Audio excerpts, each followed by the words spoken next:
नमस्कार दोस्तों, स्वागत है आपका मेरे चैनल कॉमिक्स लाइफ में।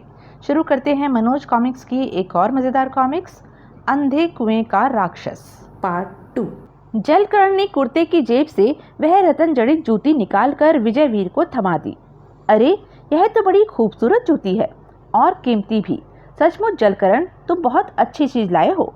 तब विजयवीर ने कहा, हम यह रतन जड़ित जूती कामाक्षीपुर के राजा जयदेव को जाकर देंगे।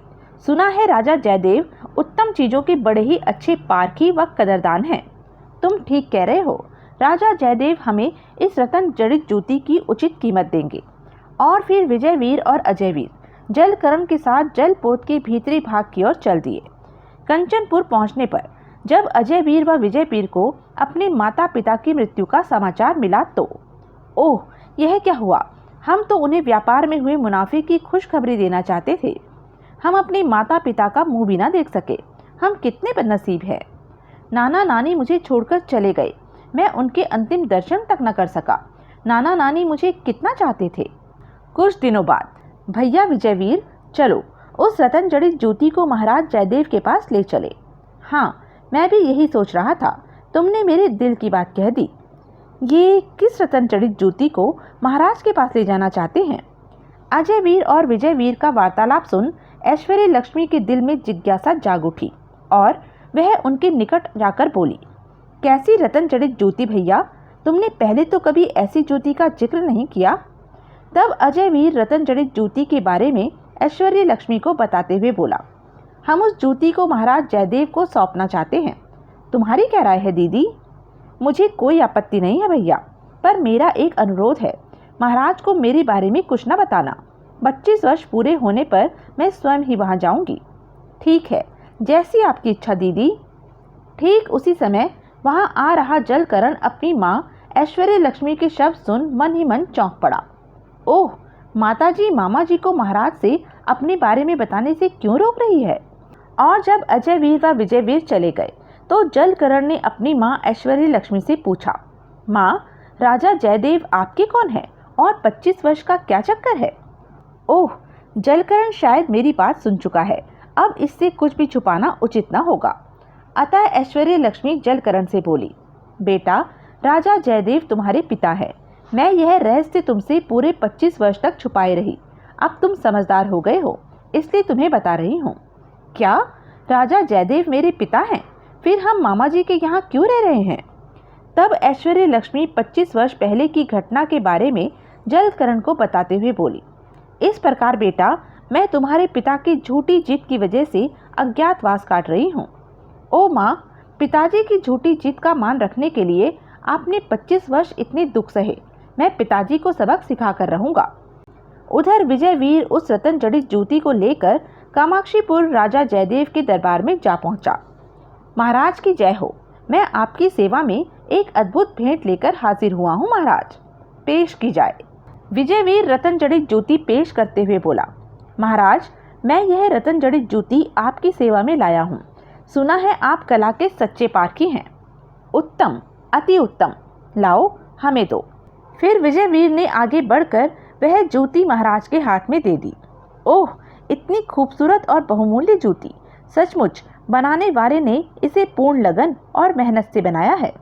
और फिर बेशक तुम एक नायाब चीज लाए हो। आपने सही पहचाना महाराज, यह जूती है ही इतनी सुंदर। विजयवीर को उस रतन जड़ित जूती के बदले में राजा जयदेव ने 5000 स्वर्ण मुद्राएं दी। जब विजयवीर स्वर्ण मुद्राओं की थैली लेकर दरबार से जाने लगा तो अचानक राजा जयदेव ने उसे टोका, ठहरो विजयवीर, तुम सिर्फ दाएं पैर की जूती लाए हो। हमें ऐसी ही बाएं पैर की जूती भी चाहिए। महाराज, यह तो बहुत ही मुश्किल है। कुछ भी हो, जाओ, जाकर बाएं पैर की जूती भी लाओ, वरना हम तुम्हें दंडित करेंगे। महाराज, आप मुझे 15 दिन का समय दीजिए। मैं दूसरी जूती लाने की पूरी कोशिश करूंगा। और राजा जयदेव से 15 दिन की मोहलत लेकर विजयवीर मुंह लटकाए दरबार से बाहर निकल गया। विजयवीर को मुंह लटकाए महल के बाहर आते देख, क्या बात है भाई साहब, आप इतने उदास क्यों हैं? लेकिन विजयवीर ने कोई उत्तर नहीं दिया। घर पहुंचकर विजयवीर उदास सा अपने कमरे में जा लेटा। क्या बात है जी, आपकी तबीयत तो ठीक है ना? तभी अजयवीर ऐश्वर्य लक्ष्मी और जलकर्ण को विजयवीर के कमरे में बुला लाया। क्या बात है भैया, तुम उदास क्यों हो? तुम्हें मेरी कसम, सच सच बताओ। क्या बताऊं बहन, बड़ी मुश्किल में पड़ गया हूँ। फिर विजयवीर ने सारा वृत्तांत कह सुनाया। सारी बात सुन जलकरण हंसते हुए बोला, ओ मामा, आप तो बेकार उदास हो रहे हैं। राजा जयदेव से जाकर कहिए कि हम मोची नहीं हैं जो उन्हें जूतियां ला ला कर देते रहें।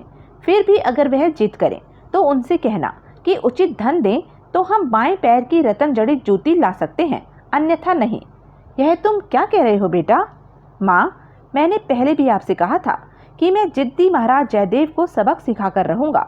मैं भी उन्हीं का बेटा हूँ। अब देखना मैं उन्हें कैसे सबक सिखाता हूँ। यह ठीक नहीं है जलकरण, वह तुमसे बड़े हैं और तुम्हारे पिता हैं। लेकिन जलकरण अपनी माँ की बात को अनसुनी करते हुए विजयवीर से बोला, मामा, आप शीघ्र राजा जयदेव के पास जाइए और जैसा मैंने कहा है वैसा ही कीजिए। ठीक है बेटा, तुम जिद करते हो तो चला जाता हूँ। जलकरण की जिद देख, ओ मेरे भगवान, यह क्या हो रहा है? बेटा बाप से भिड़ने की सोच रहा है। लेकिन प्रकट में ऐश्वर्य लक्ष्मी चुप ही रही। उसी दिन विजयवीर फिर राजा जयदेव के राज दरबार में पहुंच गया। महाराज की जय हो। तुम तो हमसे 15 दिन का समय मांग कर गए थे, फिर इतनी जल्दी कैसे लौट आए? तब विजयवीर ने कहा, महाराज, हम जाति के मोची नहीं हैं। फिर भी आप दूसरी ज्योति के लिए जिद कर ही रहे हैं तो उसके लिए हमें धन की आवश्यकता पड़ेगी। धन की तुम चिंता न करो, जितना धन तुम चाहो राजकोष से ले जा सकते हो।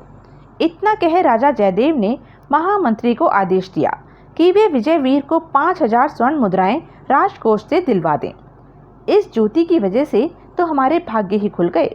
इतना धन तो हम व्यापार में पूरी जिंदगी भी ना कमा पाते।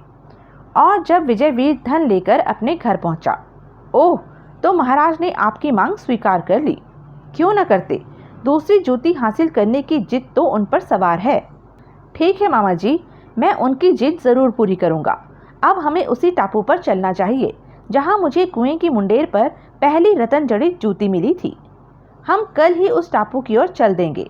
भगवान करे कि बाएं पैर की रतन जड़ित जूती भी कुएं पर मिल जाए, वरना घबराओ नहीं मामा, भगवान सब ठीक करेंगे। और दूसरे ही दिन जलकरण अपने दोनों मामाओं के साथ जलपोत द्वारा उस टापू के किनारे पर जा पहुंचा। मामा, लंगर डाल दो और मेरे साथ चलो। ठीक है, मैं अभी लंगर डालकर आता हूँ। और अजयवीर के लंगर डालकर आते ही वे टापू की ओर चल पड़े। आप दोनों मेरे पीछे पीछे आइए। ठीक है बेटा। कुछ दूर जाने के बाद वह रहा कुआं।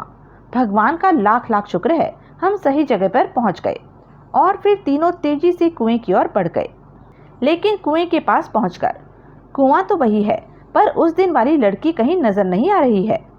तुमने बताया था उस दिन उसने कुएं में छलांग लगा दी थी। अब क्या होगा? उस लड़की को कैसे ढूंढे? जलकरण कुछ सोचकर बोला, मैं कुएं में छलांग लगाकर उस मायावी लड़की को ढूंढने जाता हूँ। आप दोनों यहीं मेरा इंतजार कीजिए। बेटा, कुएं में कूदना खतरे से खाली नहीं है। तुझे कुछ हो गया तो हम ऐश्वर्य लक्ष्मी को क्या जवाब देंगे? आप घबराइए नहीं, मुझे कुछ भी नहीं होगा। इतना कह जलकरण कुएं में कूद गया। विजयवीर व अजयवीर चिल्ला पड़े, अरे रे, यह तो सचमुच ही कूद गया। भैया, यह तो गजब हो गया, अब क्या होगा? फिर दोनों वहीं कुएं के पास बैठकर जलकरण के लौटने की प्रतीक्षा करने लगे। उधर जलकरण जब नीचे पहुंचा, अरे, यह तो कोई गुप्त रास्ता मालूम देता है। चलकर देखता हूँ ये सीढ़ियाँ कहाँ जाती हैं। मन ही मन निर्णय कर जलकरण सीढ़ियाँ उतरने लगा। और सीढ़ियाँ उतरकर जब वह नीचे पहुंचा, आश्चर्य, कुएं के अंदर इतना भव्य महल। मन ही मन हैरान जलकरण महल में दाखिल हो गया। थोड़ी ही देर बाद, ओह, वही लड़की है, इसी की तो मुझे तलाश थी। जैसे ही वह लड़की के निकट पहुंचा, तुम? मैं तुम्हारी तलाश में ही आया हूँ। आखिर तुम कौन हो और यह महल किसका है? मैं राजा चंद्रसेन की पुत्री हेमलता हूँ। यह वक्रासुर दानव का महल है। वक्रासुर ने मुझे यहाँ कैद कर रखा है। लेकिन तुम कौन हो और यहाँ कैसे पहुँचे? आज से कुछ दिन पहले मैं इस टापू पर पानी पीने उतरा था। मैं पानी की तलाश में कुएं के पास पहुँचा तो तुम दिखाई दी। तुम मुझे देखकर कुएं में कूद गई। जल्दबाजी में तुम्हारे दाएं पैर की जूती कुएं की मुंडेर पर ही रह गई। मैं उस जूती को अपने साथ ले गया। ओह, तो तुम ही वह नौजवान हो? हाँ, मैं वही हूँ और अब तुम्हारे बाएं पैर की जूती लेने आया हूँ। मेरा नाम जलकरण है। यहाँ आकर तुमने अच्छा नहीं किया जलकरण। कुछ ही देर में वक्रासुर दानव यहाँ आने वाला है, वह तुम्हें खा जाएगा। इस समय वह कहाँ गया है? तब हेमलता ने जलकरण को बताया। वक्रासुर सुबह होते ही पृथ्वी पर चला जाता है और वहाँ पर मनुष्यों को मारकर खाता है। शाम होते ही वह वापस लौट आता है। वह बहुत ही क्रूर है। वह कौन से रास्ते से पृथ्वी पर जाता है? जिस कुएं से तुम आए हो उस कुएं से वह सुबह सुबह पृथ्वी पर जाता है और दूसरे कुएं से, जो कि उसी कुएं से थोड़ी ही दूरी पर है, वापस अंदर आता है। इसका मतलब यह हुआ कि वक्रासुर दानव एक कुएं से जाता है और दूसरे कुएं से वापस लौटता है। फिर तो मेरे दोनों मामा जी की जान बच गई। तुम्हारे मामा जी? कहाँ है तुम्हारे मामा जी? मैं उन्हें ऊपर कुएं के पास छोड़ आया हूँ। जलकरण की बात सुन हेमलता बोली, सुबह जब वक्रासुर दूसरे कुएं से पृथ्वी पर जाएगा तो कुएं के पास बैठे तुम्हारे दोनों मामाओं को खा जाएगा।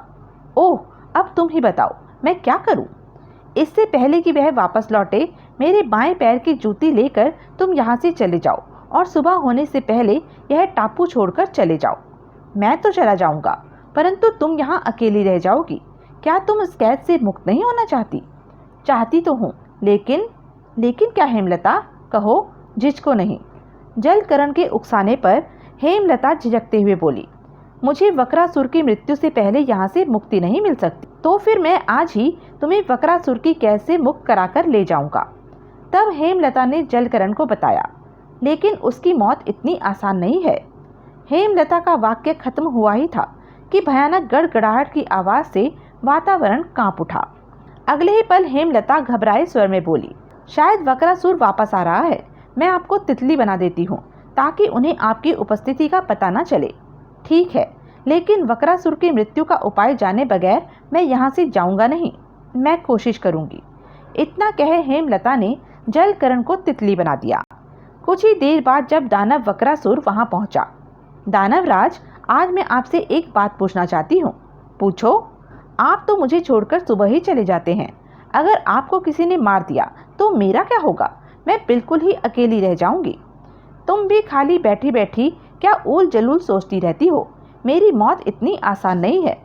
बात को हंसी में न उड़ाइए दानवराज। तब वक्रासुर गंभीर स्वर में बोला, सुन हेमलता, यहाँ से 7 समुद्र पार एक टापू है। उस टापू के बीच में एक पेड़ पर एक पिंजरा लटका हुआ है। उस पिंजरे में एक तोता है। उस तोते में मेरे प्राण सुरक्षित हैं। उस तोते की गर्दन मरोड़ते ही मेरी मृत्यु हो जाएगी। तितली बना जलकरण भी दानव की बात सुन रहा था और उस तोते के पास तक सिर्फ जलकरण नाम का मानव ही पहुंच सकता है। न जलकरण को तोते के बारे में पता चलेगा और न वह तोते के पास पहुंचेगा। इसलिए तू मेरी मृत्यु की चिंता न कर। फिर तो ठीक है दानवराज, मैं आश्वस्त हो गई। आप थके होंगे, जाकर आराम कीजिए। वक्रासुर सोने के लिए चला गया। दानव वक्रासुर के जाते ही हेमलता तितली बने जलकरण से बोली, तुमने सारी बात सुन ली होगी और वक्रासुर की मृत्यु का राज भी जान लिया होगा। हाँ, मैंने सारी बातें सुन ली हैं, पर यह समझ में नहीं आ रहा कि मैं 7 समुद्र पार कैसे पहुंचूंगा। मेरे पास समय बहुत कम है। 7 समुद्र पार करने की चिंता न करो, मैं तुम्हें एक जादुई अंगूठी दे दूंगी। उसे पहनकर तुम उड़कर 7 समुद्रों को मिनटों में पार कर जाओगे। इतना कहे हेमलता ने जलकरण को फिर मानव बना उसे अंगूठी दे दी। अब तुम मेरा हाथ पकड़ लो जलकरण, मैं तुम्हें कुएं की मुंडेर तक पहुंचा देती हूँ। ठीक है। जलकरण ने तुरंत हेमलता का हाथ थाम लिया। उसके बाद हेमलता जलकरण को कुएं की मुंडेर पर पहुंचाकर बोली, अब मैं वापस जाती हूँ जलकरण, पर वादा करो तुम मुझे भूलोगे नहीं। मैं वादा करता हूँ हेमलता, बहुत जल्द मैं वापस आऊँगा और तुम्हें यहाँ से ले जाऊँगा। मैं तुम्हारा इंतज़ार करूँगी। इतना कहे हेमलता वापस लौट गई। हेमलता के जाते ही जलकरण ने पास ही सो रहे मामा विजयवीर और अजयवीर को जगा दिया। अरे बेटा जलकरण, तुम आ गए। तुम्हारी चिंता में हमारे प्राण सूखे जा रहे थे। चलो अब फौरन वापस लौट चलो। नहीं मामा जी, मैं अभी वापस नहीं जा सकता। आप लोग जलपोत में पहुंचकर मेरा इंतज़ार कीजिए।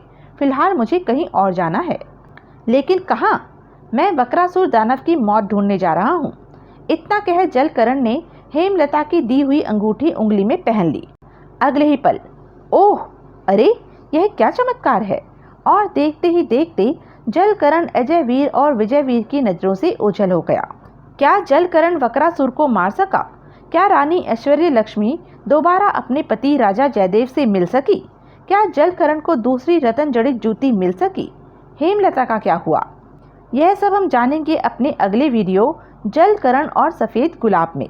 तब तक के लिए बने रहें मेरे साथ और हाँ, मेरे चैनल को लाइक, शेयर और सब्सक्राइब करना ना भूलें। धन्यवाद।